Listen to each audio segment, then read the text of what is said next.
Уште еден ново заразен со COVID-19 од Кочани регистрирано во денешниот билтен на Министерството за здравство. Регистрирани се и двајца нови пациенти заразени со COVID-19 од општина Виница, а двајца пациенти од Кочани се оздравени. Министерството за здравство информираше дека во последниве 24 часа се направени 1025 тестирања, регистрирани вкупно 128 нови случаи на COVID-19.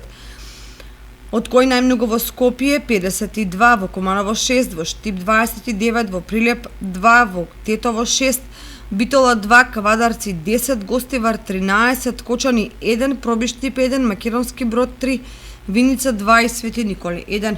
Институтот за јавно здравје пак регистрираше 137 оздравени пациенти. Од Скопје 108, од Куманово 2, од Прилеп 1, Тетово 11, Велес 1, Битола 3, Гостивар 2, Кочани 2, Кичево 2 и Рецен 5. Починати се 6 лица, 4 пациенти од Скопје, 1 пациент од Кичево и 1 пациент од Струга. Сите пациенти се починати во болнички услови. Вкупната бројка на ковид диагностицирани во нашава земја од почетокот на епидемијата изнесува 10.213. Бројката на оздравени пациенти е 5.564, а починати се 466. Во моментот бројот на активни случаи во земја изнесува 4.183.